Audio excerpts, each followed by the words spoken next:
Okay, friends, welcome back and very good afternoon to everybody. Am I audible to you all?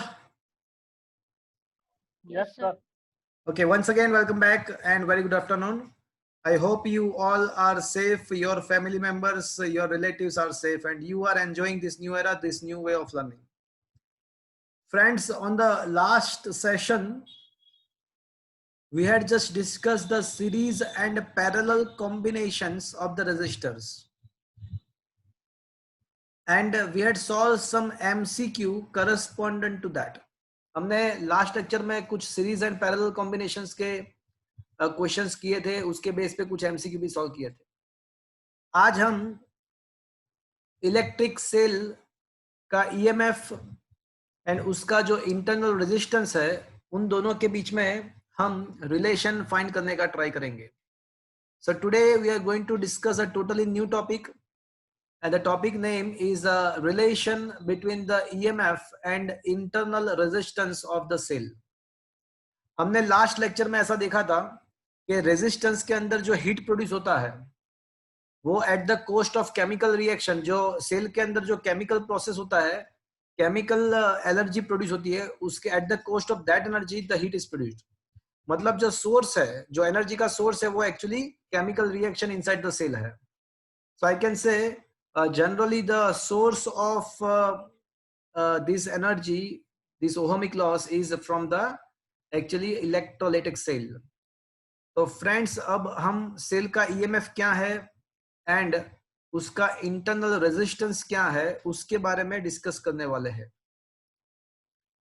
So question number 25, today our task is about the question number 25. Explain cell EMF and internal resistance. Derive the relation between the potential difference EMF and the internal resistance. तो friend, cell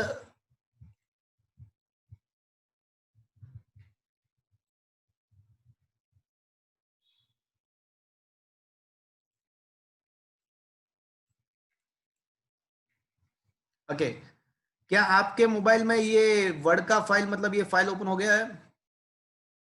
Yes, sir. Okay, so friends, आपको पता होगा कि कोई भी electrochemical cell अगर बनाना है तो उसके अंदर इलेक्ट्रोलाइट होता है and apart from the electrolyte इसके अंदर अपार्ट फ्रॉम द इलेक्ट्रोलाइट इसके अंदर दो इलेक्ट्रोड्स होते हैं, जिसमें से एक का ऑक्सीडेशन पोटेंशियल ज्यादा होता है, दूसरे का ऑक्सीडेशन पोटेंशियल कम होता है. जिसका ऑक्सीडेशन पोटेंशियल होता है वहां ऑक्सीडेशन प्रोसेस होता है एंड जिसका ऑक्सीडेशन पोटेंशियल कम होता है वहां पे रिडक्शन प्रोसेस होता है. I think this you had learned in the chemistry, am I right? Yes. क्या आपके केमिस्ट्री में कभी ऐसा कुछ आता है सेल का, ये ऑक्सीडेशन पोटेंशियल ऐसा कुछ आता है आप केमिस्ट्री में? हाँ सर. ओके, तो ये हमारे पास एक इलेक्ट्रोकेमिकल सेल है. आपके मोबाइल में आप क्या ये सेल देख सकते हो? Yes, sir. Okay, fine. अब देखो, मेरी बात ध्यान से सुनना. आज हम ये सेल का ईएमएफ क्या है, उसका इंटरनल रेजिस्टेंस क्या है और दोनों के बीच में रिलेशन क्या है वो हम डिस्कस करने वाले हैं. तो यहाँ पे आपको जो दिख रहा है that is the electrolytic cell, और इसके ये जो पार्ट है दैट इज अ इलेक्ट्रोलाइट. ये जो मैंने शेडिंग किया हुआ है वो इलेक्ट्रोलाइट है. एंड आप देख सकते हो कि सेल के अंदर दो इलेक्ट्रोड्स है, एक को P से डिनोट किया हुआ है और दूसरे को N से. एक को P से और दूसरे को N से मैंने डिनोट किया हुआ है.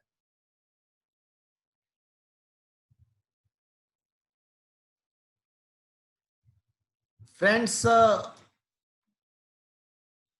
अब सेल के अंदर इलेक्ट्रोलाइट जो होता है वहां पे ऑक्सीडेशन एंड रिडक्शन प्रोसेस के वजह से क्या होता है कि कोई एक इलेक्ट्रोड के ऊपर, ये हमने लास्ट टाइम भी डिस्कस किया था कि कोई एक इलेक्ट्रोड के ऊपर पॉजिटिव आयंस अक्यूमुलेट होते हैं और दूसरे इलेक्ट्रोड के ऊपर नेगेटिव आयंस अक्यूमुलेट होते हैं. And that is why now I can say the one electrode is considered to be a positive and the other electrode is considered to be a negative.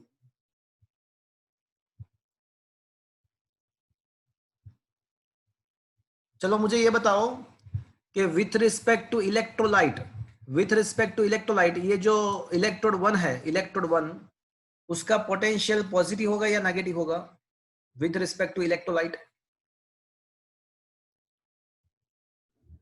Negative. Electrode 1 की बात कर रहा हूं. Electrode 1 के ऊपर positive charge accumulate हो गया है. पॉजिटिव चार्ज का पोटेंशियल पॉजिटिव होता है, नेगेटिव चार्ज का पोटेंशियल नेगेटिव होता है. तो मुझे ये बताओ कि इलेक्ट्रोड 1 का जो पोटेंशियल है विथ रिस्पेक्ट टू इलेक्ट्रोलाइट, क्या वो इलेक्ट्रोलाइट के रिस्पेक्ट में पॉजिटिव होगा या नेगेटिव होगा? पॉजिटिव, वो पॉजिटिव है ना. That was the actually it is a positively charged, so इसका पोटेंशियल पॉजिटिव होगा. Let the potential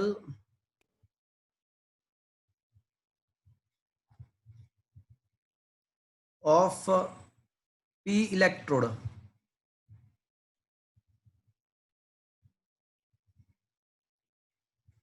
with respect to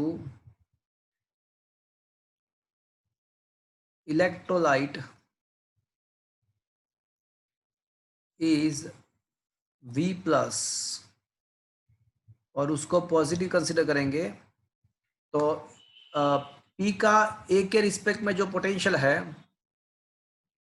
electrode P का विद रिस्पेक्ट टू इलेक्ट्रोलाइट का जो पॉइंट है वो A कंसिडर करेंगे. तो ऐसा मैं कह सकता हूं कि potential of a point P with respect two point A is equal two plus. क्या फ्रेंड्स आपको ये समझ में आया?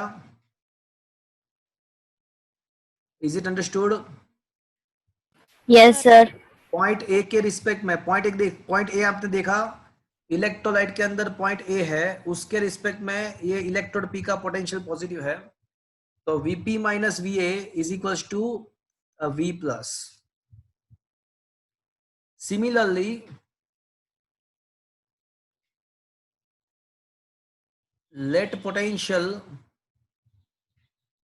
of an electrode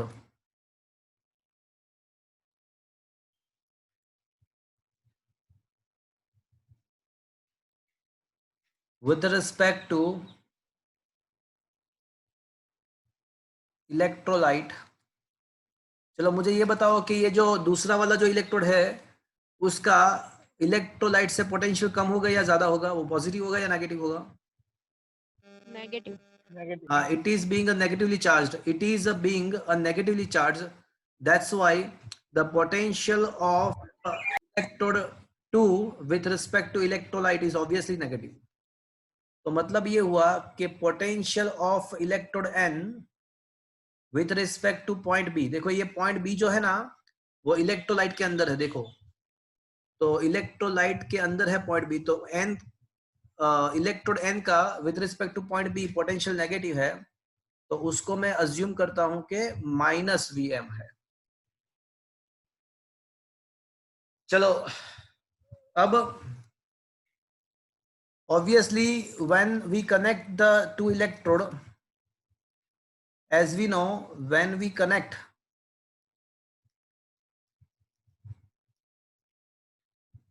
to electrode, electric current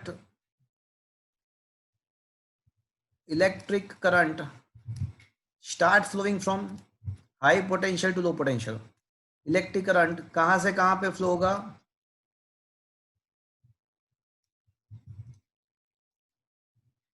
from electrode P to N via external resistance R.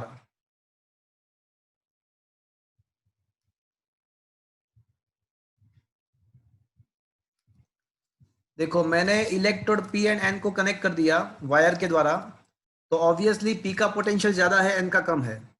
तो electric current का nature है कि वो ऑलवेज हाई पोटेंशियल से लो पोटेंशियल पे फ्लो होना स्टार्ट हो जाता है। तो जैसे ही मैंने इसके साथ रेजिस्टेंस के द्वारा एक वायर को कनेक्ट किया पी एंड एन के बीच में, तो देखो आप इलेक्ट्रिक करंट का जो डायरेक्शन है वो पी से स्टार्ट होके वो कहाँ पे एक गलत कर दिया यहाँ पे, अच्छा ऐसे डायरेक्शन आएगा, वो पी से एन पे जाएगा। और कोई मुझे एक बताएगा inside the cell it will be, कोई बताएगा सेल के अंदर वो कहाँ से कहाँ पे जाएगा? आउटसाइड तो सेल वो इलेक्ट्रिक करंट जो है वो पी टू एन जा रहा है, बट सर्किट को क्लोज भी करना पड़ेगा ना। तो N to P. हाँ, inside the cell it will flow from N to P, ये चीज समझने लायक है। तो इनसाइड द सेल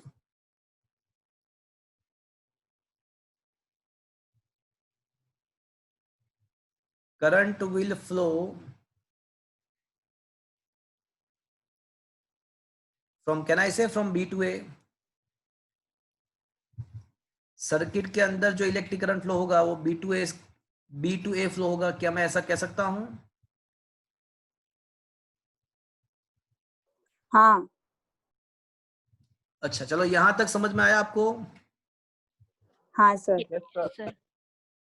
अब मेरी बात ध्यान से सुनना। अब जो इसका दूसरा जो थ्योरी पार्ट है वो मैं, इसका दूसरा जो थ्योरी पार्ट है वो मैं यहाँ पे, ओके, ये दूसरा थियरी पार्ट में यहाँ पे राइट लेफ्ट हैंड साइड लिख रहा हूँ। ओके,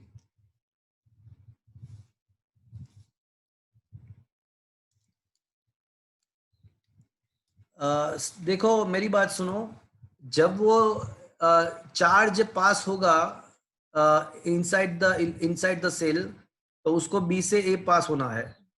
हम अज्यूम कर लेंगे कि पॉजिटिव चार्ज के द्वारा करंट फ्लो हो रहा है और पॉजिटिव चार्ज ही फ्लो हो रहा है, तो उसको outside the cell it is flowing from N to P, sorry P to N, outside the cell, outside the electrolytic cell it is flowing from p terminal to n terminal, positive to negative, but inside the cell it will transfer from the n to p, मतलब n to p जाएगा वो, तो वो b से a जाएगा, उसका जो direction है वो b से a होगा, from b to a।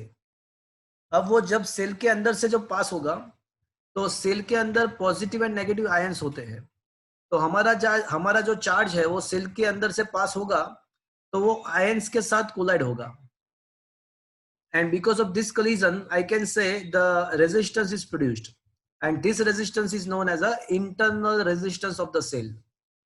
I repeat, जब हमारा चार्ज ये सेल के अंदर से पास होगा तो सेल का जो केमिकल मटेरियल होता है उसके साथ उसका कोलिजन होगी, तो because of that collisions a resistance is produced, and this resistance is defined, is known as an internal resistance of a cell, and it is denoted by small r. तो assume कर लेते हैं कि internal resistance cell का small are है। Suppose internal resistance of a cell is a small r, then potential difference across point A and point B, point A and point B cell के अंदर के ही point है, but उन दोनों के बीच में रेजिस्टेंस आर है, इंटरनल रेजिस्टेंस आर है, तो potential difference across the point A and point B is, चलो कोई मुझे बताएगा how much the potential difference between the point A and point B? Internal resistance R है, तो कोई बताएगा मुझे कितना पोटेंशियल डिफरेंस डेवलप होगा दोनों के बीच में? जो करंट फ्लो हो रहा है वो आई फ्लो हो रहा है, करंट तो हाँ I R is I R, perfect.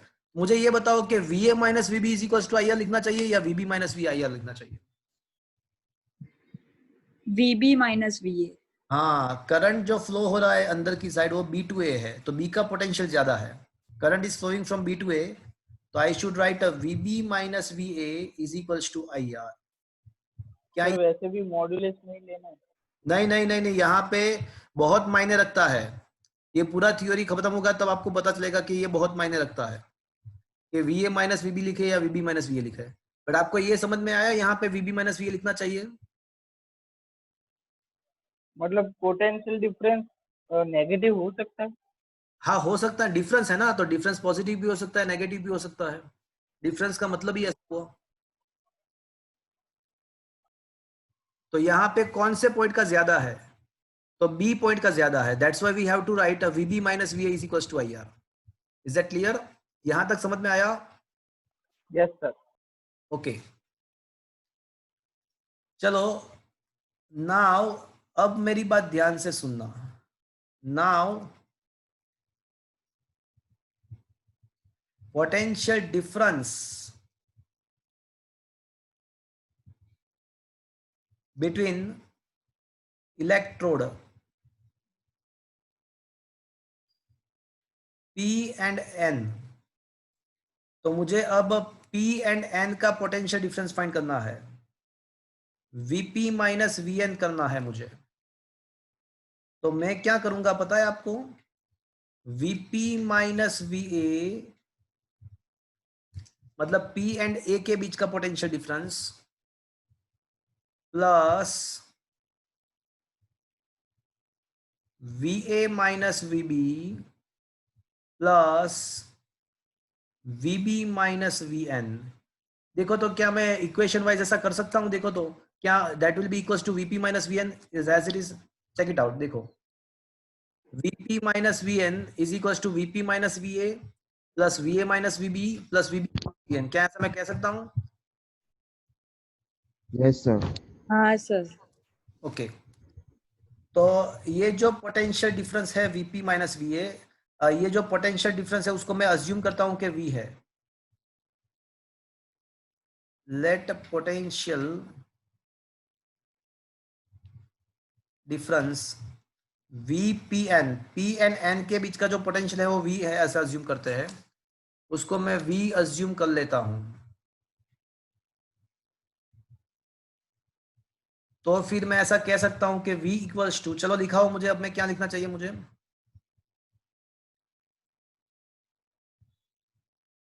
I R. अरे नहीं यार,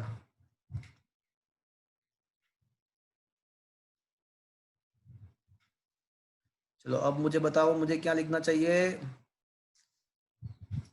लेफ्ट हैंड साइड को मैंने अज्यूम कर लिया कि वो V है, तो अब राइट साइड के फॉर्मूला लिखाओ मुझे।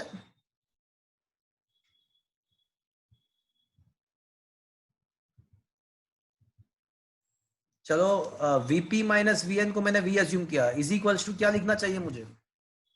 Vp minus Va plus Va minus Vb plus Vb minus Vp minus Va क्या है? देखो इक्वेशन 1 2 V plus हाँ, एंड इक्वेशन 1 2 एंड 3 में उसका वैल्यूज है। तो इक्वेशन 1 पे देखो तो Vp माइनस Va जो है वो V प्लस है। अब क्या बचा? Va minus V। चलो Va माइनस Vb क्या आएगा? Minus I R. Minus I are.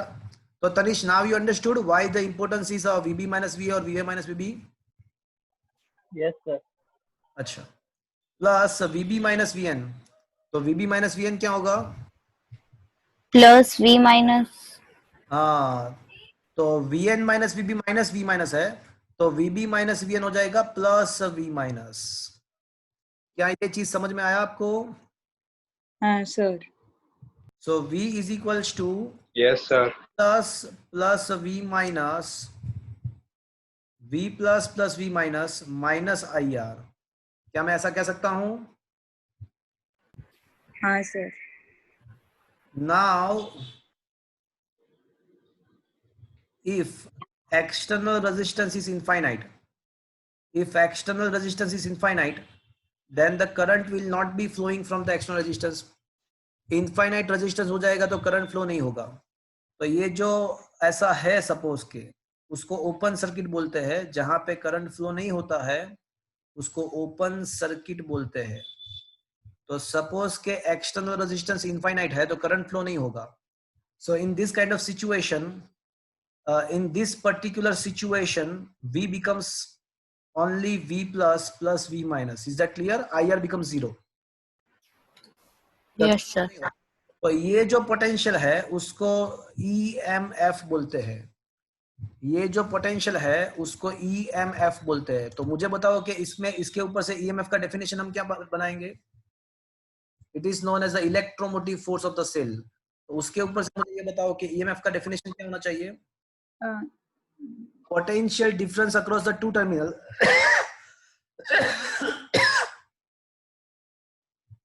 देखो लेफ्ट हैंड साइड V है and that is the potential difference across the two terminals. ये V किसके बदले मैंने लिखा था?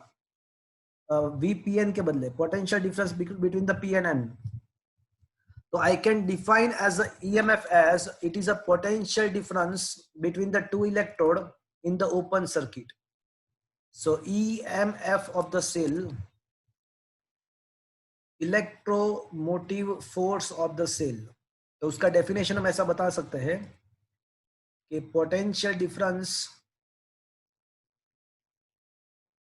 Between two electrodes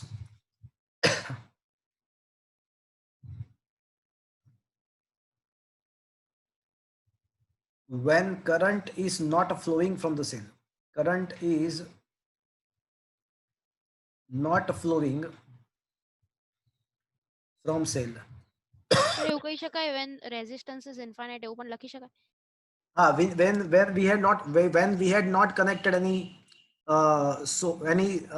resistance between the two, external resistance infinite होगा, इसका मतलब ऐसा हुआ कि उन दोनों के बीच में ओपन सर्किट है कि कुछ कनेक्ट ही नहीं किया, ऐसा कह सकते हैं। बट आपको ऐसे ही डिफाइन करना है कि potential difference between the two electrodes when the current is not flowing from the cell. So this is defined as a EMF and its value is equals to V plus V minus.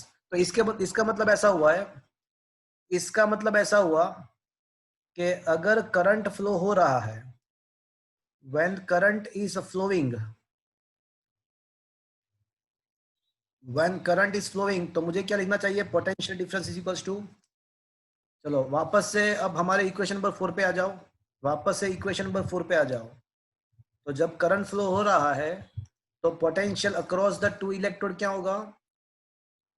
तो भैया V plus plus V minus minus IR। But अब मैं कह सकता हूं कि ये V plus plus V minus के बदले में क्या लिख सकता हूं? E हाँ, तो उसके बदले हम लिख सकते हैं EMF, that just we had derived this equation, and minus IR। So ये मिल गया मुझे, when the current is flowing from the cell, the potential difference across the electrode of that cell is defined as a terminal voltage। इसको बोलेंगे terminal voltage. मतलब in simple language, जब cell में से current flow नहीं हो रहा है, सो एट दैट टाइम उसके दो इलेक्ट्रोड के बीच में जो पोटेंशियल डिफरेंस होता है उसको EMF बोलते हैं। एंड जब उसके अंदर से करंट फ्लो होता है सेल के अंदर से, तो उसके दो इलेक्ट्रोड के बीच में जो पोटेंशियल डिफरेंस होता है वो थोड़ा कम हो जाता है, पहले जो था इससे, वो EMF माइनस IR हो जाता है। And that potential difference is known as a terminal voltage. तो फ्रेंड्स, ये बहुत ही इंपॉर्टेंट क्वेश्चन, बहुत ही इंटरेस्टिंग क्वेश्चन हमने डिस्कस किया। ये पूरा क्वेश्चन में आपको दो ही चीज याद रखना है। जब सेल में से कोई करंट पास नहीं हो रहा है, सो एट दैट टाइम उसके दो टर्मिनल के बीच में जो पोटेंशियल डिफरेंस है उसको EMF बोलते हैं। And when the current actually flowing from the cell, at that time the potential across the two terminal of two electrodes of a cell is defined as a terminal voltage and its value is something less than the EMF। उसका value जो होता है वो EMF minus IR जितना हो जाता है। तो ये पूरा थ्योरी समझ में आया फ्रेंड्स आपको? Yes sir. सर बट हाँ बोलो। सर पर EMF तो टर्मिनल और इंटरनल वोल्टेज का एडिशन होता है ना? फिर से बोलो। जो EMF होता है वो मतलब टर्मिनल और इंटरनल वोल्टेज का एडिशन होता है। वही है ना, तो लास्ट इक्वेशन आप देखो। हाँ, वही है। हाँ तो सर ये फिर EMF का डेफिनेशन ऐसे ही होगा? आप जो भी बनाना वो भी बना सकते हो। देखो आपने जो बोला ना वो इसके हिसाब से बोला। देखो आप जो बोल रहे हो वो एग्जैक्टली यहाँ पे है। अब EMF को सब्जेक्ट को इक्वेशन बना दो तो क्या होगा? अगर ईएमएफ को सब जगह इक्वेशन बनाते तो क्या मिलेगा आपको? V प्लस आई आर मिलेगा। तो अब आप हाँ EMF the addition of the terminal voltage and the internal voltage, तो वही हुआ, देखो आप। Is it clear? हाँ सर, आप जो बोले हाँ सर। वही है ये। बट अगर आपको कोई एग्जाम में अगर एसक्यू में पूछते हैं कि व्हाट इज द ईएमएफ, तो आप दोनों लिख सकते हो। बट मोर प्रिसाइजली मैंने जो पहले बताया वो प्रिसाइज डेफिनेशन है कि जब सेल में से कोई करंट पास नहीं हो रहा है, सो एट दैट टाइम उसके दो इलेक्ट्रोड के बीच में जो पोटेंशियल डिफरेंस है उसको ईएमएफ बोलते हैं। या फिर आप ऐसा भी बोल सकते हो कि जब करंट पास हो रहा है तो terminal voltage and internal voltage दोनों का जो एडिशन है वो आपको ईएमएफ देगा, ऐसा भी बोल सकते हो। बट मेरे हिसाब से आपको प्रॉपर डेफिनेशन अगर पूछा है तो वही लिखना है कि when there is no current is flowing in the cell, at that time the potential difference across the two terminals, across the two electrode of a cell is defined as a EMF of a cell. Is that clear? Sir एक doubt है। एक minute, पर ये क्या clear हुआ ये सब कशिश? हाँ सर। अच्छा बोलो रिश्वा, क्या पूछना चाहते हो? સર અમે એવું કીધું છે કે કરંટ ઇઝ નોટ ફ્લોઈંગ, તો કરંટ અગર ફ્લો જ નથી થઈ રહ્યો તો પોટેન્શિયલ ડિફરન્સ કેવી રીતે એસ્ટાબ્લિશ થઈ શકે? पोटेंशियल डिफरेंस एस्टेब्लिश होने के लिए करंट का फ्लो होना बिल्कुल जरूरी नहीं है। जैसे हमने फर्स्ट एंड सेकंड चैप्टर देखा, राइट? तो फर्स्ट एंड सेकंड चैप्टर में हमने कहीं पे भी चार्ज को मूव करवाया ही नहीं था, तो भी हम पोटेंशियल डिफरेंस तो फाइंड करते ही थे ना। तो पोटेंशियल डिफरेंस, हाँ आप उल्टा सोच रहे हो। करंट फ्लो होने के लिए पोटेंशियल डिफरेंस आवश्यक है, बट पोटेंशियल डिफरेंस प्रोड्यूस करने के लिए करंट आवश्यक नहीं है। Is it clear? Okay sir. Flow होने के लिए पोटेंशियल डिफरेंस आवश्यक है। It is the necessary condition to flow the current, तो ही करंट फ्लो हो पाएगा। But it doesn't mean that if the current is not flowing then there is no potential difference, ऐसा मीनिंग नहीं है। Is that clear to you? હા sir. Okay तो friends, अब ये पूरा थ्योरी मैंने खत्म किया, बट आपको ये थ्योरी में से 3 चीज याद रखना है। नंबर 1, जब सेल में से कोई करंट फ्लो नहीं हो रहा है, एट दैट टाइम उसके बीच मतलब इसके इलेक्ट्रोड के बीच में जो पोटेंशियल डिफरेंस होता है उसको ईएमएफ बोलते हैं, नंबर 1। नंबर 2, जब सेल में से करंट फ्लो हो रहा है, so in that kind of situation the potential difference across the two electrodes of a cell is defined as a terminal voltage. And number 3, the relation between the terminal voltage, EMF and the internal resistance of the cell can be given by V is equals to E minus IR. चलो क्या ये चीज समझ में आया आपको? Is that clear? Yes, sir. Okay. हाँ sir. Okay, fine.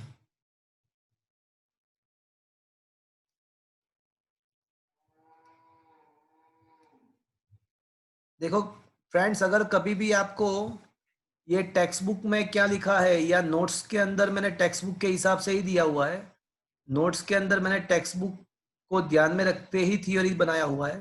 But अभी कभी भी आपको ये थ्योरी अगर टेक्स्ट बुक में जो लिखा हुआ है या नोट्स में जो लिखा हुआ है वो समझ में नहीं आए, तो ये इसका स्क्रीनशॉट मैं आपको भेज दूंगा, इसको देख के सोचना तो आपको समझ में आ जाएगा पूरा चीज। बट आपके जो कंक्लूजन्स है ना वो आपको याद रखना है। ओके अब मुझे ये बताओ कि potential from the external circuitry, from external resistance, देखो I can say the potential difference between the P and N, P and N के बीच का पोटेंशियल डिफरेंस है ना, वही रेजिस्टेंस के बीच का पोटेंशियल डिफरेंस है। देखो ये P is connected with the C and N is connected with the D, मतलब ये C एंड D के बीच के जो पोटेंशियल डिफरेंस होगा वही P एंड N के बीच का होगा। तो मुझे बताओ कि ये C एंड D के बीच में पोटेंशियल डिफरेंस कितना होगा?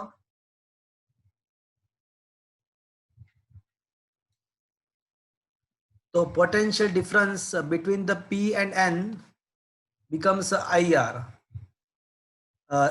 according to Ohm's law.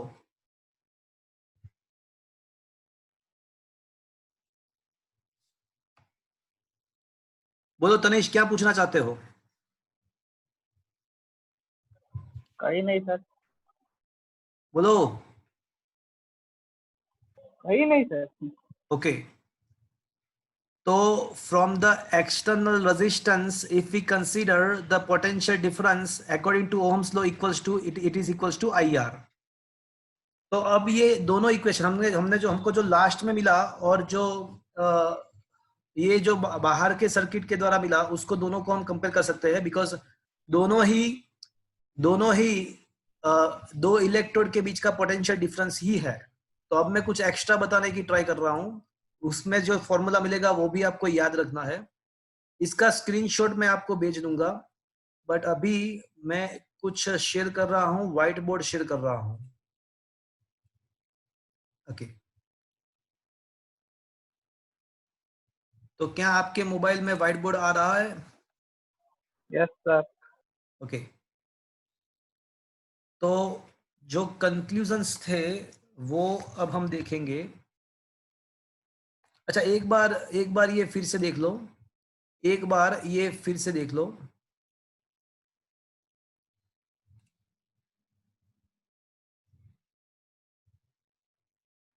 अच्छा, ये सारा चला गया।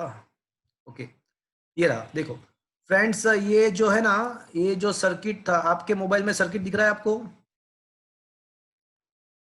हाँ सर। Yes, sir. तो ये जो सेल है ना, उसका सिंबॉलिकली रिप्रेजेंटेशन यहाँ पे मैंने किया हुआ है, सेल का सिंबॉलिक रिप्रेजेंटेशन। तो एक्सटर्नल रेजिस्टेंस तो वैसे एक्सटर्नल आर है ही, बट ये जो सेल है उसका आपको पता है कि सेल को हम ऐसे इसका सिंबल ऐसा है, तो सेल को रिप्लेस कर दिया उसके सिंबल के द्वारा, एंड उसका कुछ इंटरनल रेजिस्टेंस होता है, वो एक्चुअली तो सेल के अंदर होता है, बट वो है इसको बताने के लिए मैं उसके बाजू में इसको शो कर सकता हूं। तो मतलब ये सेल के साथ अगर सेल के साथ आपने कोई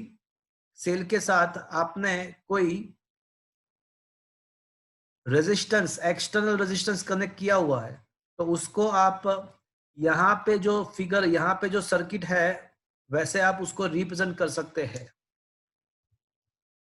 तो अब मैं व्हाइट बोर्ड शेयर करके कुछ आपको यहाँ पे एक्सप्लेन करने वाला हूँ।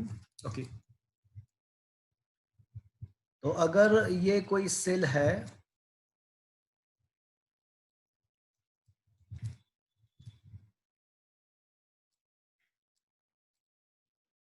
उसका EMF E है, उसका इंटरनल रेजिस्टेंस R है, और उसका एक्सटर्नल रेजिस्टेंस कैपिटल R है। सेल के साथ, सेल को मैंने एक्सटर्नल रेजिस्टेंस के साथ कनेक्ट किया हुआ है। ये पॉजिटिव टर्मिनल है, ये नेगेटिव टर्मिनल से। Current outside the cell is flow from the P to N, positive negative, inside the cell it is from N to P। तो अब जो थियरी हमने अभी डिस्कस किया उसके कंक्लूजन्स हम लिखेंगे, and the conclusion only is required to remember. भले ही शायद अगर थियरी आप ना करो प्रिपेयर तो भी चलेगा, बट ये कंक्लूजन्स जो है वो बहुत ही इंपॉर्टेंट है। EMF क्या है? तो it is a potential difference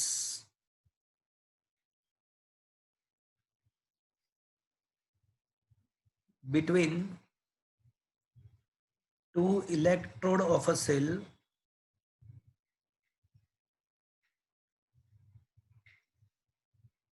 when current is not flowing। इसको ओपन सर्किट कंडीशन भी बोल सकते हैं।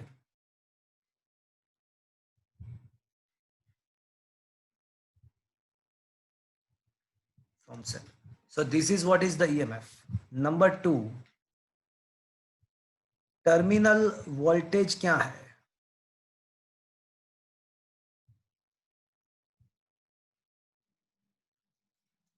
So this is the potential difference, it is also a potential difference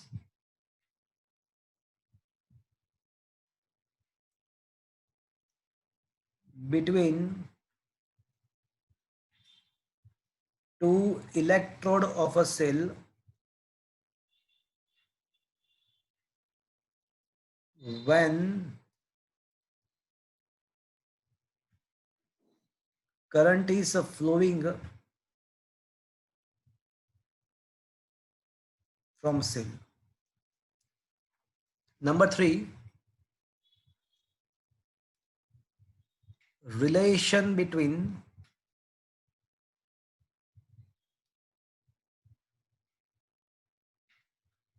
terminal voltage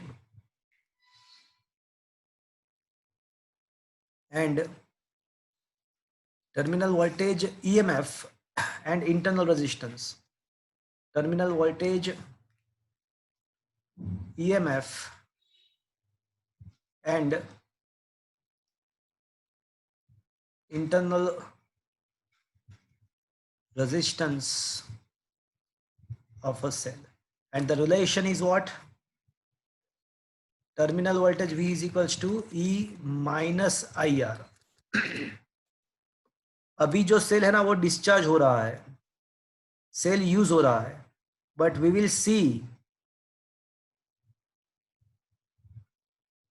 सी कि अगर हम सेल को चार्ज करते हैं तो सेल को चार्ज करते हैं तो करंट का डायरेक्शन अपोजिट हो जाएगा, तो करंट का डायरेक्शन अपोजिट हो जाएगा, तो in the case of charging the equation becomes E plus IR.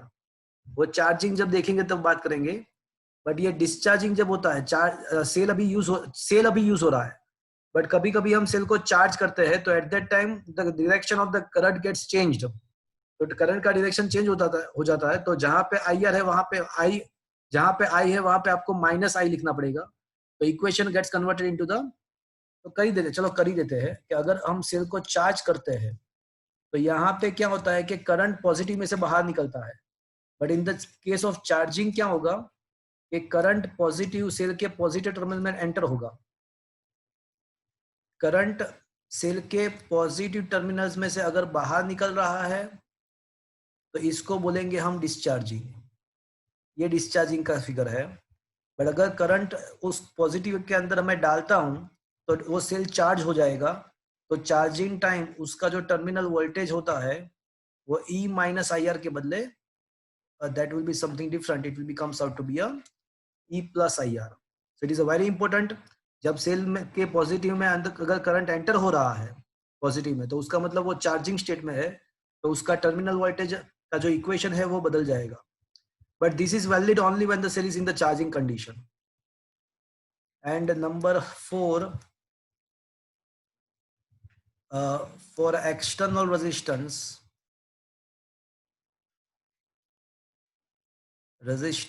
I can say the potential is equals to IR, so I can say and we already know V is equals to E minus IR. ये तो special case है, ये तो charging वाला case special case है, generally तो cell discharge ही होता है, सेल ही सप्लाई प्रोवाइड करता है हमको.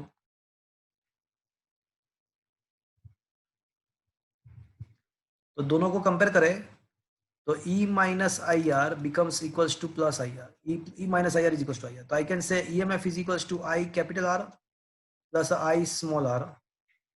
तो EMF I can say I into R plus R.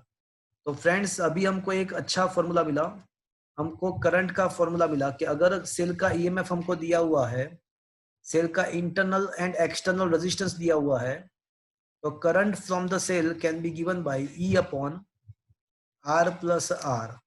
तो ये जो फॉर्मूला है वो बहुत ही काम का है, ये फॉर्मूला बहुत ही काम का है कि अगर हमको सेल का EMF दिया हुआ है, सेल का इंटरनल रेजिस्टेंस दिया हुआ है एंड अगर हमको एक्सटर्नल रेजिस्टेंस दिया हुआ है, तो जो करंट फ्लो होगा उसका जो फॉर्मूला है वो EMF upon R plus R है. Is that clear to you everybody? क्या ये चीज समझ में आया आपको? Yes, sir. Friends, am I audible to you? Yes, sir. Okay, so that is the important formula we get. So इसको आपको याद रखना है. Okay, friends, ये इलेक्ट्रोमोटिव फोर्स के अंदर नाम फोर्स आता है, but remember it is not any kind of force. EMF is a short form of the electromotive force, but it is not actually a force. Force का unit तो newton होता है, force का यूनिट तो newton होता है, but EMF का unit volt होता है, volt. The unit of the EMF is a volt. It is a joule per coulomb. So though the name is a electromotive force, but it is not any kind of force. It is a energy per charge, joule per coulomb. It is actually a energy per unit charge. So that is to be noted as well. तो friends ये मैंने पूरा बहुत ही deep में जाके ये theory आपको बहुत ही अच्छे से एक्सप्लेन किया.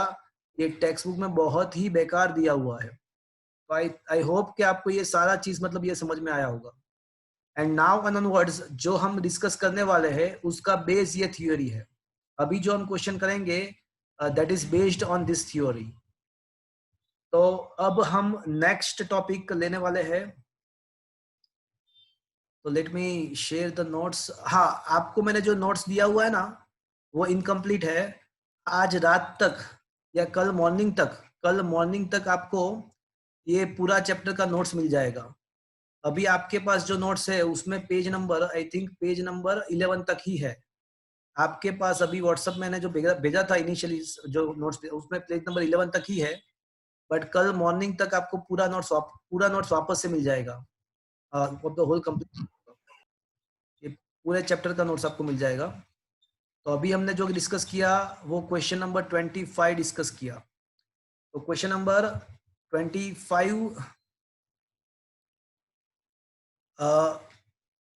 जो था वो पूरा हमने डिस्कस किया. ये बॉक्स के अंदर ये आई का फॉर्मूला भी है. तो question number 25 is over. Now question number 26 very most important. Question number 26 most important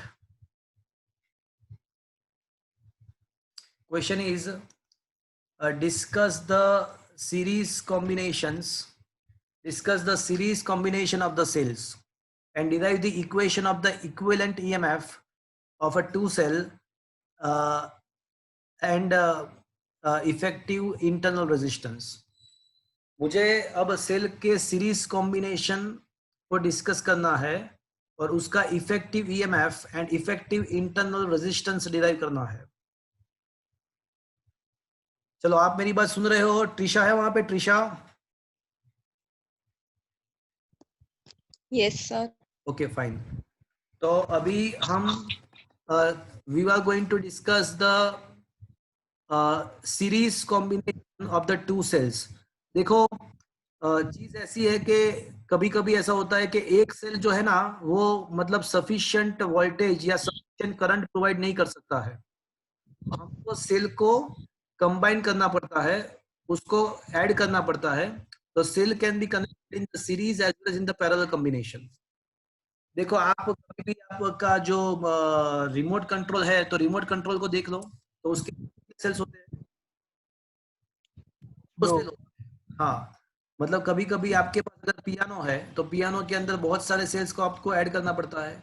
मतलब क्या होता है कि कभी कभी one cell is not sufficient enough which is able to provide the sufficient voltage or current. So to increase the voltage or current, we need to combine them, and it can be combined in the three ways: series combination, parallel combination, and mixed combinations. Exactly according to the exactly like a resistors combination, but the theory is something different. तो अभी हम discuss करेंगे series combination of the cell. इसको मैं अभी रब कर रहा हूँ, निकाल रहा हूँ.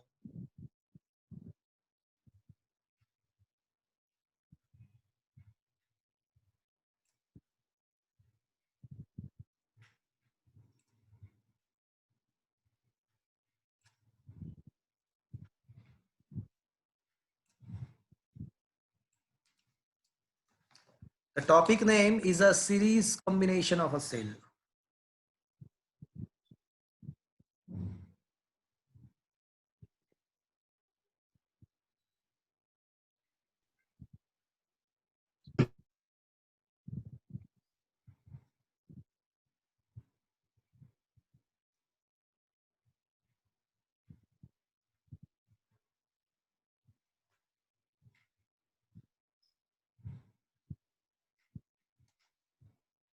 Suppose two cells having internal resistance R1 and R2 and having EMF E1 and A2.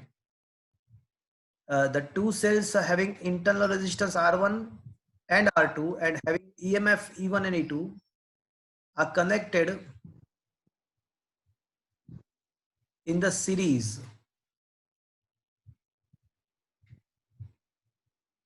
And in the helping manner का मतलब ऐसा हुआ कि देखो दोनों के पॉजिटिव नेगेटिव एक के बाद एक आते हैं, तो ये हेल्पिंग मैनर है। दोनों के पॉजिटिव से करंट बाहर निकालो तो एक ही डायरेक्शन में जाएगा, दोनों के पॉजिटिव से करंट को बाहर निकालो तो एक ही डायरेक्शन में जाएगा, तो that is considered to be helping manner. तो ये दो सेल को मैंने सीरीज में कनेक्ट किया हुआ है और मुझे क्या करना है, मुझे उसका इफेक्टिव ईएमएफ फाइंड करना है। इफेक्टिव का मतलब क्या हुआ कि अगर दो के बदले एक ही सेल में रखता हूं तो मुझे उसका ईएमएफ कितना रखना पड़ेगा, उसका इंटरनल रेजिस्टेंस कितना रखना पड़ेगा, वो मुझे फाइंड करना है। दो के बदले अगर मैं एक ही सेल को यूज करना चाहता हूं तो उसका ईएमएफ कितना होना चाहिए और उसका इंटरनल रेजिस्टेंस कितना होना चाहिए, that is called the effective EMF and effective internal resistance. मेरी बात ध्यान से सुनना फ्रेंड्स, इसको मैं पॉइंट ए बोलता हूं, इसको मैं पॉइंट बी बोलता हूं और इसको मैं पॉइंट सी बोलता हूं। चलो, अज्यूमिंग दैट, देखो ये सारे थियोरीज ऐसे है कि अगर थोड़ा आप ध्यान रखो तो यहाँ पे लेक्चर में बैठे बैठे ही उसको प्रिपेयर कर सकते हो। Assuming that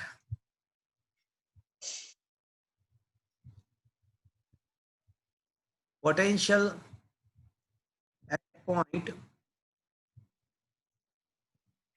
A, B and C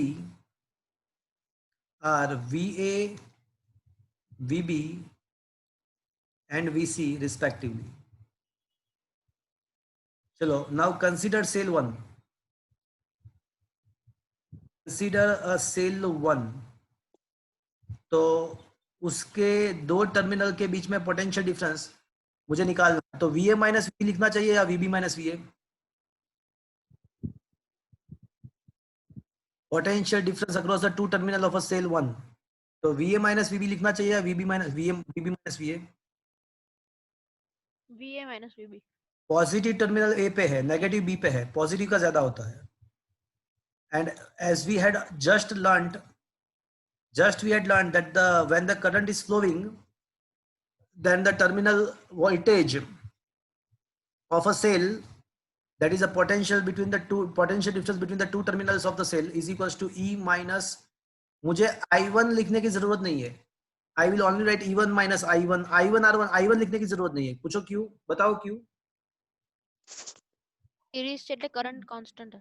हाँ, सीरीज है तो दोनों में करंट एक ही पास होगा, दोनों CMF दोनों सेल में एक ही करंट पास होगा। नाउ फॉर सेल नंबर 2, चलो मुझे ऐसा ही एक फॉर्मूला लिखवाना है सेल नंबर 2 के लिए, तो मुझे क्या लिखना चाहिए, कोई बताएगा मुझे सोच के? For a cell number 2 I should right,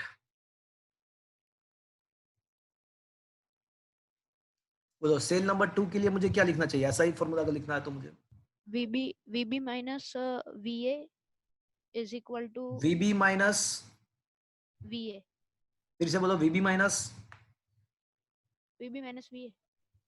फिर से VB माइनस,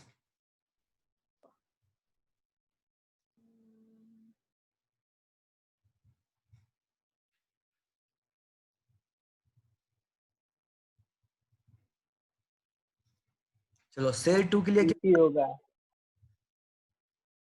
बोलो फिर से रिश्वा। सर 8000 है। अरे सेल 2 यहाँ पे है तो उसके दो टर्मिनल्स के बीच में पोटेंशियल क्या होगा, उनके दो टर्मिनल कौन कौन से हो तो देख लो। सेल 2 के टर्मिनल्स कौन कौन से है, यहाँ पे पॉइंट बी है, यहाँ पे पॉइंट सी है, तो सेल बी के दो VB माइनस VC। हाँ, तो क्या होगा, VB minus VC। Minus VC होगा। Is that clear now? हाँ। इज इक्वल्स टू क्या लिखना चाहिए मुझे, E2 minus IR2। E2 minus IR2। तो adding the equation 1 and 2 from equation 1 and 2 उसको ऐड कर दो। तो अगर उसको ऐड करते हैं तो क्या मिल जाएगा मुझे? VA माइनस VC मिल जाएगा मुझे। उसको ऐड करना है तो VA Yes, sir. Minus VB plus VB minus VC, तो VB गेट कैंसल्ड, तो यहाँ पे बचेगा E1 minus IR1 plus E2 minus IR2। तो इसका मतलब ऐसा हुआ कि VA minus VC is equals to E1 plus E2 minus IR1 minus IR2। तो VA minus VC is equals to E1 plus E2 minus I common R1 plus R2। क्या ऐसा लिख सकता हूं मैं? Yes, sir. चलो अब आप जो इफेक्टिव EMF है ना उसका फिगर देखो। अब आप लुक एट द फिगर, ये जो था वो फिगर A था, अब look at the figure B। जो इफेक्टिव वाला जो फिगर है ना उसको देखो। Now consider the figure B। तो यहां पे मैं ऐसा लिख सकता हूं कि if effective EMF is a E effective and effective resistance, internal resistance is a R effective। चलो इसको R effective बोल देते हैं। Then from figure B, चलो फिगर बी से मुझे क्या लिखना चाहिए? उसके एक एंड ए है और दूसरा एंड तो सी आएगा। मतलब वो ए एंड सी इसलिए है बिकॉज वो पूरे कॉम्बिनेशन के बदले उसको मैंने कनेक्ट किया हुआ है। तो अब मुझे क्या लिखना चाहिए from the figure C? Figure B से क्या लिखना चाहिए मुझे, तो बताएगा?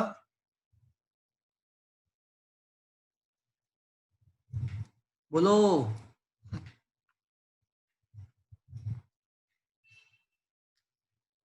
आर यू क्या मेरी बात आप सुन रहे हो? हाँ सर। तो मुझे फिगर बी के द्वारा क्या लिखना चाहिए बताओ? E1 plus E2. नहीं, फिगर बी को देखो। फिगर बी में EMF E इफेक्टिव है, इंटर रजिस्टर R इफेक्टिव है, तो VA माइनस VC क्या होगा? E effective minus IR effective. Is that clear to you? चलो ये समझ में आया फ्रेंड्स? Yes, sir. हाँ अब सर। फ्रॉम इक्वेशन 3 एंड 4 देखो, अब 3 एंड 4 को कंपेयर कर दो। दोनों के लेफ्ट हैंड साइड तो VA माइनस VC ही है ना। तो इक्वेशन 3 एंड 4 को कंपेयर कर दो तो आपको इफेक्टिव EMF क्या मिलेगा?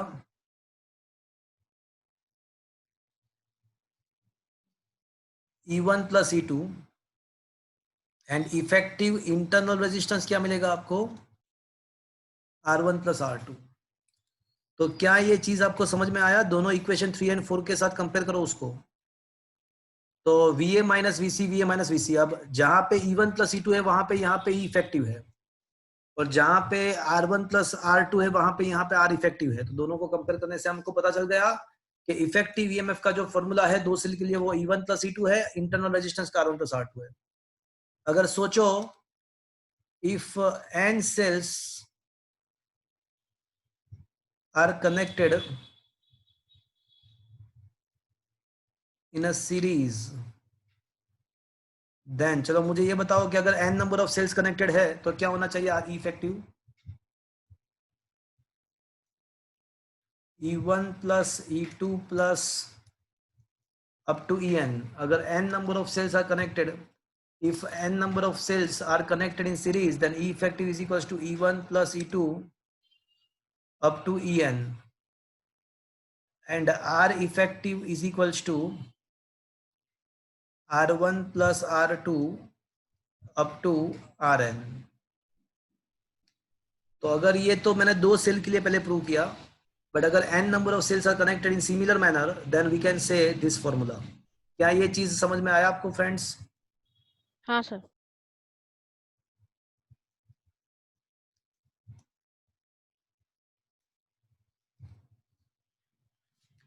इसको समेशन के हिसाब से भी लिख सकते हैं। चलो मुझे ये बताओ अब 2 important note.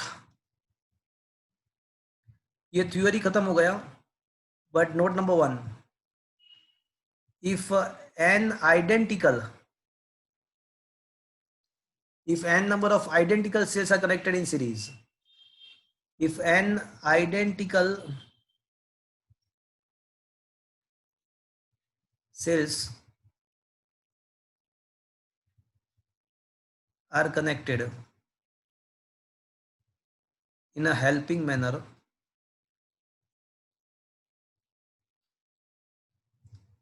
if n number of identical cells are connected in series, तो मुझे कोई बताएगा ई इफेक्टिव क्या आएगा? सभी सेल का ईएमएफ ई ही है। एनी कौन ही? Any any. अच्छा, तो if n number of cells are connected in identical cells are connected in helping manner in the same way, then it is any. Note number 2, if two cells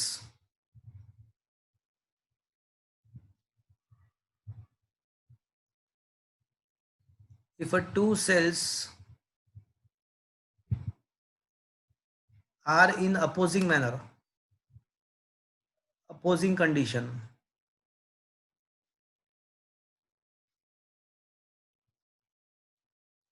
अगर दो cell opposite condition में है तो कोई मुझे बताएगा effective EMF क्या होगा? मतलब एक सेल का पोलैरिटी उल्टा है, दूसरे सेल का पोलैरिटी उल्टा है, तो क्या हो जाएगा? नलीफाई नलीफाई नहीं कह सकते हम, तो ये हो जाएगा E1 minus E2, but more precisely I should say mode of E1 minus E2, because कौन सा वाला बड़ा है पता नहीं है, बट एक चीज कंफर्म्ड है कि उनका सब्ट्रैक्शन होगा। Is that clear friends? क्या ये समझ में आया? यस सर तो अभी जो हमने डिस्कस किया था वो सेल का सीरीज कॉम्बिनेशन था। चलो अब मुझे कोई बताएगा मैं क्या करने वाला हूं? Parallel Now we are going to discuss the effective EMF and effective resistance, internal resistance of the parallel combination of the cell. ये जो क्वेश्चन है ये 3 मार्क्स में पूछ सकते हैं बोर्ड के एग्जाम में।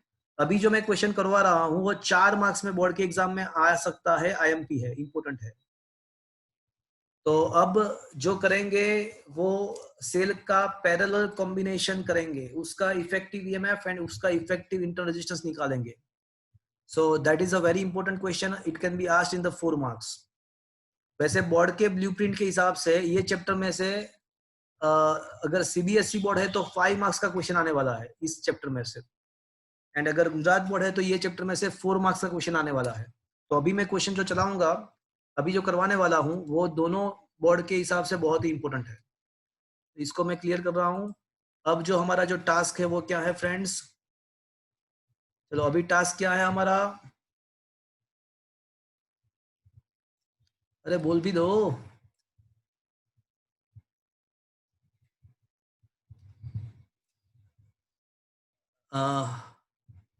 कोई बताएगा मुझे नाउ व्हाट इज दैट और task? want to find E effective and R effective of parallel combination of cells. Okay, fine, very good. So now we are going to discuss a parallel combination of a cell.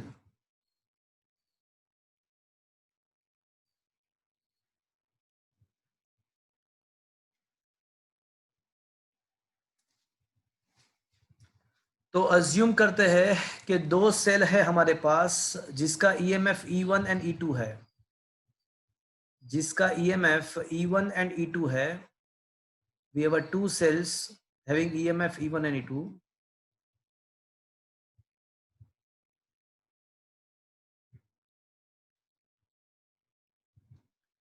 And having internal resistance R1 and R2. So these are the two cells having EMF E1 and E2 and internal resistance R1 and R2. You can see that these cells are connected in parallel. Assume that this is the point A and this is the point C. देखो parallel में क्या होता है पता है आपको? चलो कोई मुझे बताएगा पैरेलल में क्या होता है ना क्या नहीं होता है? वोल्टेज सेम होता है, इलेक्ट्रिक करंट डिफरेंट होता है। वेरी गुड, वही मुझे सुनना था कि इलेक्ट्रिक करंट दोनों ब्रांच में डिफरेंट होगा, बट दोनों ब्रांच के एंड टर्मिनल साथ में कनेक्ट किया हुआ है तो दोनों के टर्मिनल वोल्टेज सेम होंगे. Let the current from the EMF 1 is I1 and current from the EMF 2 is I2. तो इसका मतलब ऐसा हुआ कि यहाँ पे मैं I अज्यूम कर सकता हूँ where I is equal to I1 plus I2. देखो यहाँ पे I1 एंड I2 दोनों का कनेक्शन होता है और यहाँ पे I फॉर्म होता है. तो current assuming that the current from the cell 1 is I1 and assuming from the cell 2 is I2. ये फिगर A है. This is for the figure A. और फिगर B जो मैं बनाऊंगा वो किसके लिए बनाऊंगा? मैं फिगर जो B में अभी बनाऊंगा वो किसके लिए? सपोज के कोई इफेक्टिव EMF है तो ये पूरे सर्किट को मैं रिप्लेस कर सकता हूं इस सर्किट के इसको मैं रिप्लेस कर सकता हूं इस सर्किट के द्वारा.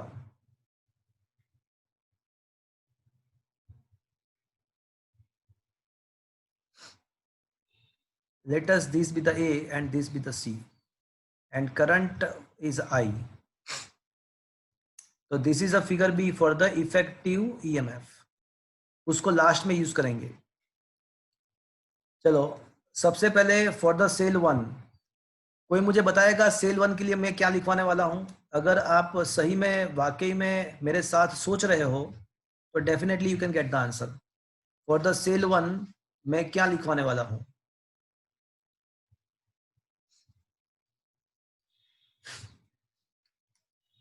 सेल 1 के लिए मैं क्या लिखवाऊंगा?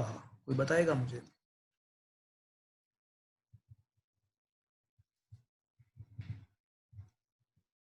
चलो anybody?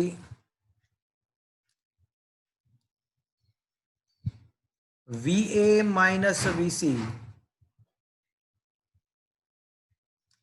For the cell 1 VA minus VC. चलो अभी बता दो कि मैं क्या लिखवाऊंगा.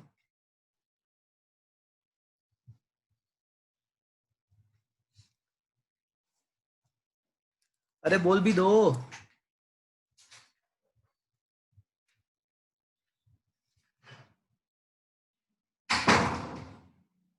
आस्था मकवाना है वहां पे? आस्था Makwana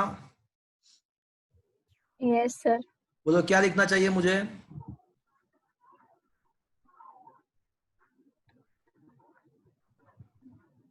potential difference across the cell. तो अब थियरी में डिस्कस किया ना. Minus IR, I1R. And for the cell 2 for the cell 2 मुझे क्या लिखना चाहिए बताओ?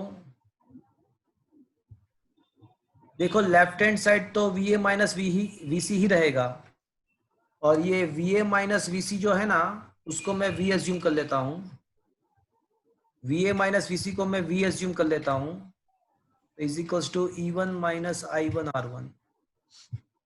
अब फॉर सेल नंबर 2 देखो लेफ्ट हैंड साइड अगर पैरेलल में तो आपको पता है कि पैरेलल में पोटेंशियल सेम रहता है. तो फॉर सेल नंबर 2 की बात करते हैं तो वहां पे भी लेफ्ट हैंड साइड तो VA माइनस VC ही आएगा बट यहाँ पे आएगा E2 माइनस I2 R2. मतलब इसको V अज्यूम करते हैं तो V is equals to E2 minus I2 R2. But यहाँ पे अगर मैं I1 को सब्जेक्ट को इक्वेशन बनाता हूं तो पहले अच्छा I1 R1 देख लो. पहले I1 R1 को सब्जेक्ट को इक्वेशन बनाता हूं इक्वेशन सेल नंबर 1 में. तो I1 R1 is equals to I should write E1 minus V.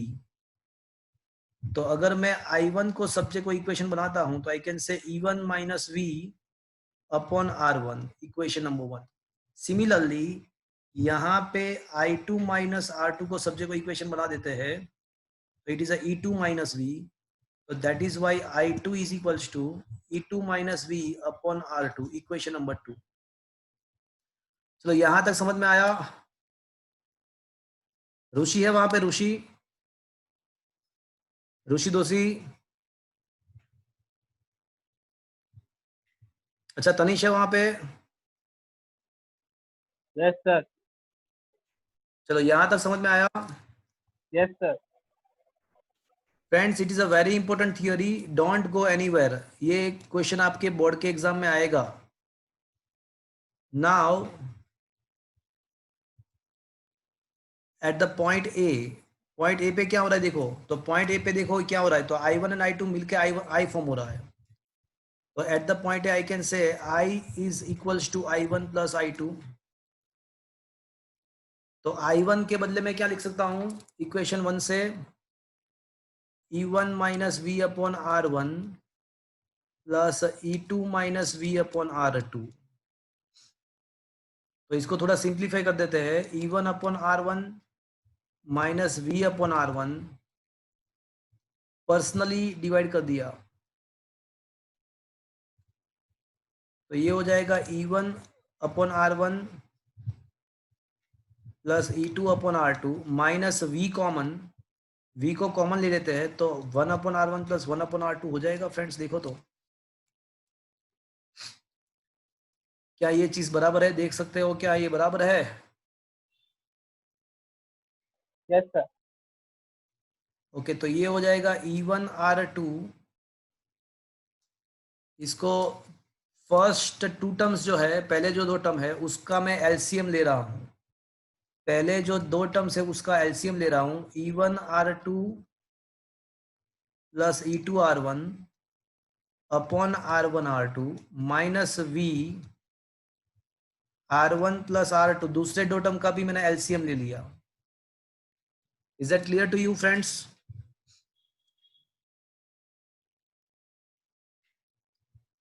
क्या ये समझ में आया?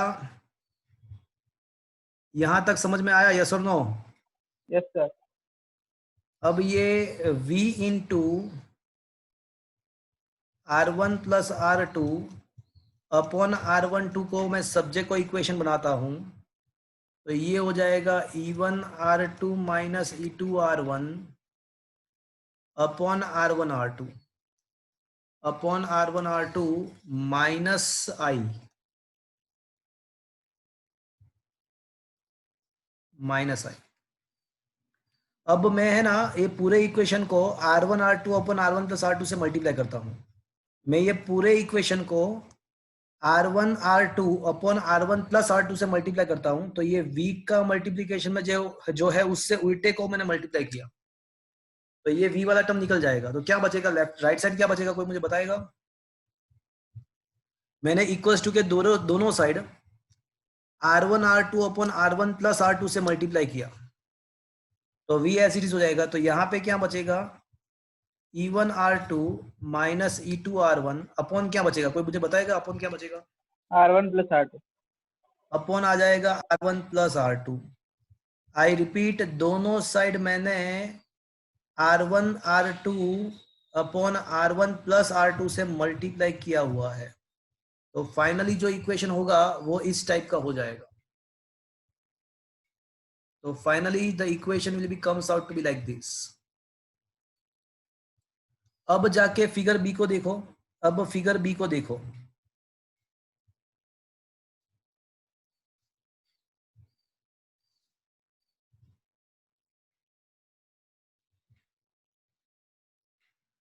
अब from the figure B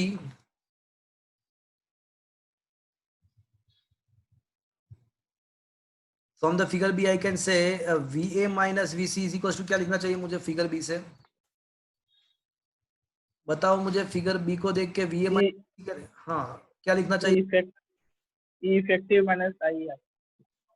E effective minus IR effective लिखना चाहिए, बट VA माइनस VC तो पहले से ही मैंने बता दिया कि वो तो V कंसीडर करना है, तो V is equals to E effective minus IR effective.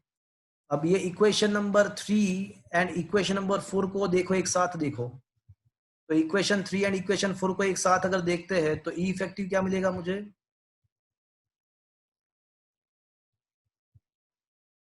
E1 R2 minus E2 R1 upon R1 plus R2 and इसके बाद R इफेक्टिव क्या मिलेगा? तो R इफेक्टिव तो भैया मिलना ही, R1 R2 upon R1 plus वो R2. तो वैसा ही मिलना चाहिए था। ये R इफेक्टिव तो ऑब्वियसली ऐसा मिलना चाहिए था। क्यों ऐसा मिलना चाहिए था? पैरेलल में इसलिए. Because two cells are in the parallel, तो वो तो पैरेलल में है तो ऐसा मिलना ही चाहिए था। तो यहाँ पे थ्योरी खत्म हुआ, बट उसको थोड़े और सिंप्लीफाइड फॉर्म में मुझे लिखना है। ये थ्योरी तो यहाँ पे खत्म हुआ कि ई इफेक्टिव एंड आर इफेक्टिव मुझे लाना था, तो वो तो मुझे मिल गया, बट उसको थोड़े और सिंप्लीफाइड फॉर्म में लिखना है मुझे। इसको थोड़ा और सिंप्लीफाइड फॉर्म में लिखना है।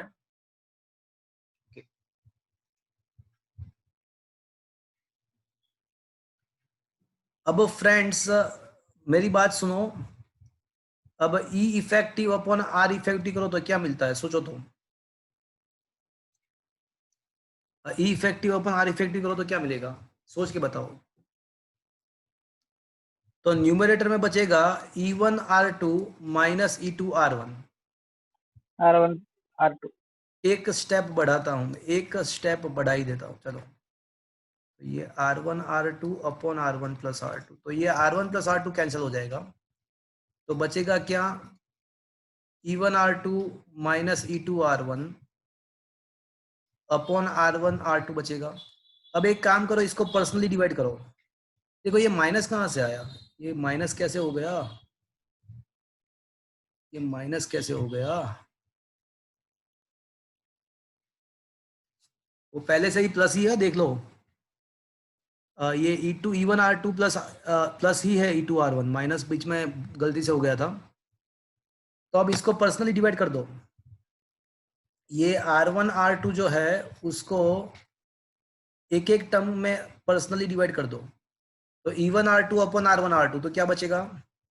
E1 upon R1 plus E2 plus upon E2 R2. Upon R2। तो इसका मतलब ऐसा हुआ कि for n number of cells, for n number of cells it is continuing.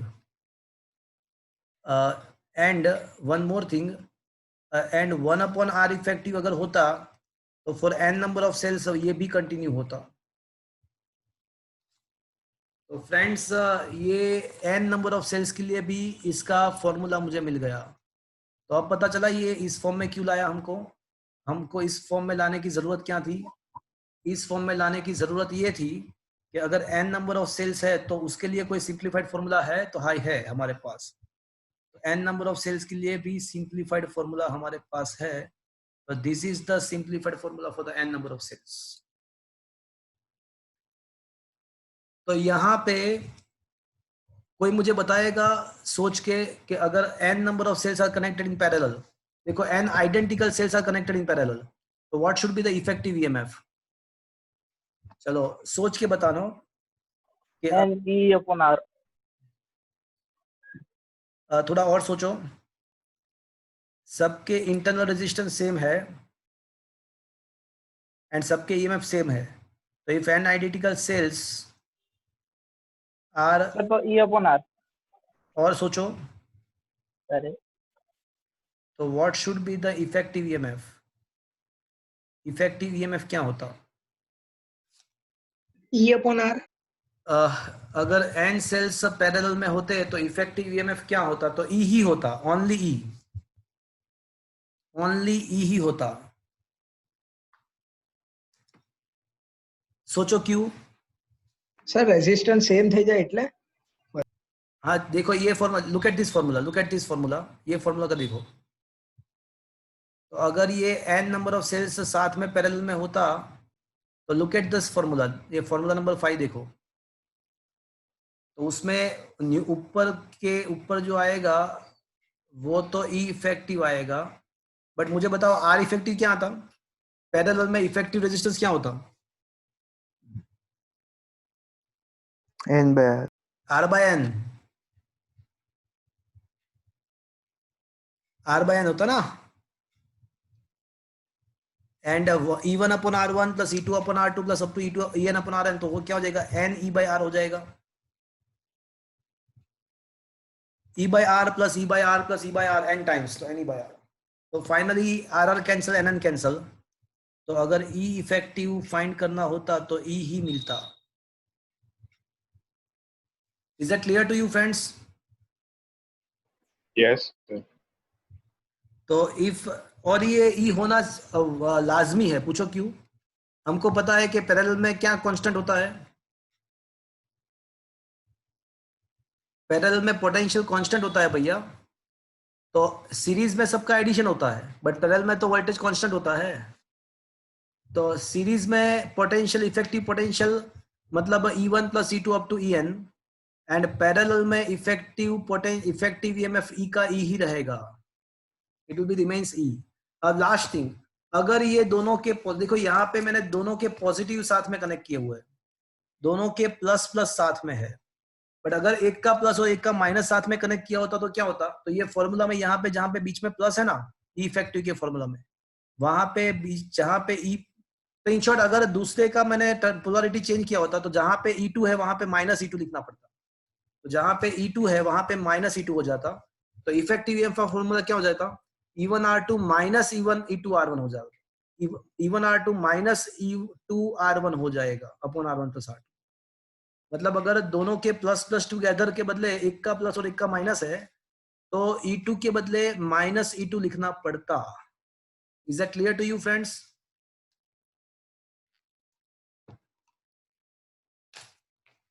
Yes, sir. तो फ्रेंड्स आज हमने क्या पढ़ा? तो आज हमने बहुत ही इंपॉर्टेंट टॉपिक पढ़े। हमने आज पहले तो ईएमएफ एंड टर्मिनल। सर, हाँ बोलो बोलो। सर वो लास्ट लाइन क्लियर नहीं दिख रही है। लास्ट में ऐसा लिखा हुआ है कि if n number of identical cells are connected in parallel then नहीं सर, मैं, हाँ बोलो। सर उसके बाजू वाला वो इफेक्टिव अपर R अपॉन N। हाँ, इज इक्वल्स टू, देखो ये जो फॉर्मूला है ना इक्वेशन नंबर 5, वहां पे जस्ट मैंने वैल्यू सब्स्टिट्यूट किया हुआ है कि अगर n इक्वल ईएमएफ पैरेलल में है तो उसका इफेक्टिव रेजिस्टेंस तो R/N हो जाएगा। तो लेफ्ट हैंड साइड डिनोमिनेटर में R/N होगा and right side E/R plus E/R plus E/R, that is n times E/R। तो n टाइम्स E/R, अब R कैंसिल हो जाएगा, NN कैंसिल हो जाएगा, तो E effective becomes exactly the E। Okay sir. हाँ, तो ये मैंने प्रूव किया हुआ है कि n सेल्स अगर पैरेलल में है तो उसका इफेक्टिव ईएमएफ E ही होता है। तो फ्रेंड्स आज हमने बहुत ही इंपॉर्टेंट क्वेश्चन डिस्कस किए। एक तो मैंने टर्मिनल वोल्टेज एंड ईएमएफ के बीच का रिलेशन आपको डिस्कस किया, उसके बाद हमने सीरीज एंड पैरेलल कॉम्बिनेशंस के क्वेश्चंस डिस्कस किए सेल्स के। तो ये सारे थ्योरी बहुत ही इंपॉर्टेंट है, ये क्वेश्चन बोर्ड के एग्जाम में आ सकते हैं। अब एक मिक्स्ड कॉम्बिनेशन वाला क्वेश्चन बाकी है, तो अब जब हम नेक्स्ट टाइम मिलेंगे तो at that time we discuss the mixed combination of the cell. तो फ्रेंड्स आप मेरे साथ साथ में काम करना तो आपके लिए बहुत ही अच्छा होगा। अभी मैं यहाँ पे हमारा जो लेक्चर है वो खत्म कर रहा हूँ। कल 1 o'clock को वापस से मिलेंगे JEE नीट के लिए। तो 1 o'clock को आपको JEE नीट का जो मैंने दिया हुआ है जो क्रिटिकल थिंकिंग के, तो क्रिटिकल थिंकिंग के क्वेश्चन आप एक बार सॉल्व करना, ट्राई करना, पूरा टाइम देना, पूरा टाइम लेके बैठना, तो अच्छा रहेगा आपको। तो आज का सेशन मैं यहाँ पे खत्म कर रहा हूँ। आज के स्क्रीनशॉट एंड वीडियो सेशंस में आपको यूट्यूब के वीडियो लेक्चर लिंक आपको भेज दूंगा। फ्रेंड्स अगर आपकी फीस बाकी है तो फीस पे करना प्लीज, अभी फीस का बहुत ही टाइम हो गया है, तो प्लीज पे द फीस। अगर फीस बाकी है तो फीस पेमेंट कर सकते हो, ऑफिस ओपन होता है। तो अभी यहाँ पे मेरा सेशन में अभी यहाँ पे मैं खत्म कर रहा हूँ। Thank you. किसी को पूछना है?